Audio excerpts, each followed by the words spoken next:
Hi, I'm Joe, and welcome to my game idea, The Temple.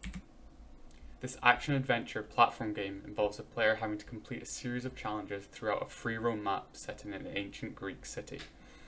They must traverse from platform to platform, requiring them to use the different mechanics of the game to be successful, hence the platforming genre. Most action games will require the player to have good hand-eye coordination and skill to play, with this game requiring the mastery of unique movement mechanics to complete. I believe that it falls into this category. In addition to this, each challenge requires some form of puzzle solving to find the best route. The adventure aspect of this game begins when the player spawns into an empty city and has free rein to explore and discover the mystery behind the disappearance of the inhabitants. The target audience for this game is more experienced or skillful gamers, and those who find completing challenging tasks rewarding.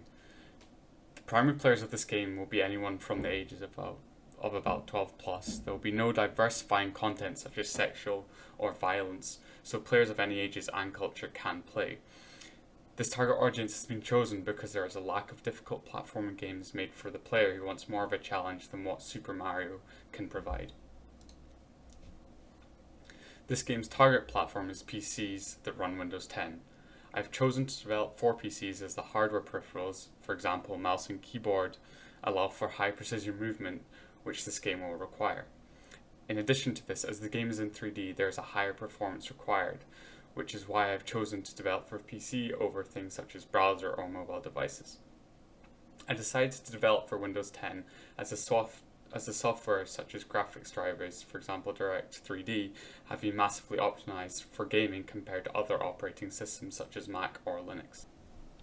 The Temple is an open-world game where the player must complete a variety of platform-based challenges around an ancient Greek city requiring the use of different movement mechanics. Once these challenges are completed, they will gain access to the Temple, in which they must complete one final challenge to finish the game. Challenges require players to complete a set of different jumps in a fluid sequence due to the fundamental movement mechanics called momentum. If you don't have enough momentum, you will not be able to make certain jumps.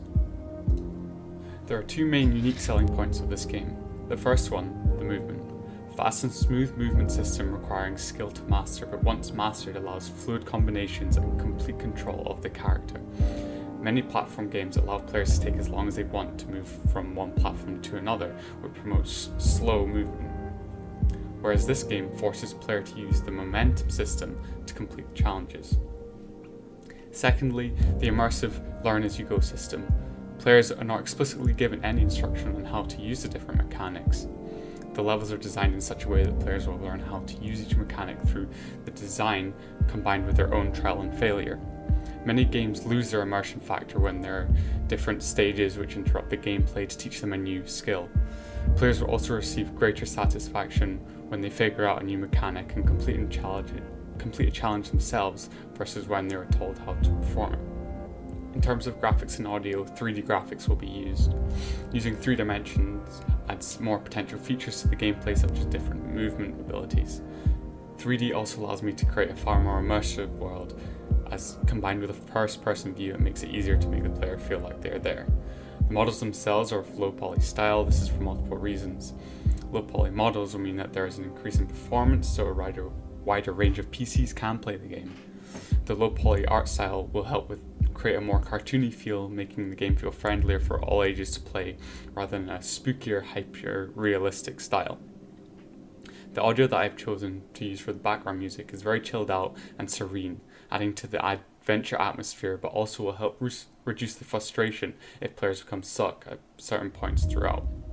The other type of audio in the game will be the audible clues to let the player know if they've completed the level, performed a mechanic correctly, and other signals to gameplay. The audio that you can hear in the background of the gameplay will be the audio in the final game. I'm going to be using Unity 3D for my programming environment as it has a wide range of available tools to assist with development.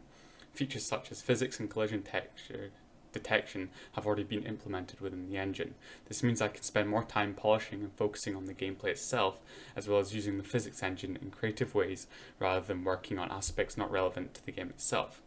Unity also has a rich asset store containing pre-built models that can be easily imported into my game, again allowing me to focus more on the gameplay. The thriving and supporting community surrounding it can provide great resources and inspiration if I encounter issues. There are not many ethical considerations I will have to make due to the family-friendly nature of the game. There's not any mature content such as drugs, sex, or violence, so there are very few opportunities for discriminating in any way against the Equality Act. There may be some issues regarding this game not being disability friendly due to the nature of the game requiring mechanical skill and a decent level of hand-eye coordination. However, there's nothing that can be done to combat this. The only other issue I can foresee is that because this game is a semi-realistic platforming game in which if the player were to attempt to recreate what they've done in the game in real life, they could harm themselves. To counteract, there will be a disclaimer at the start of the game to prevent this.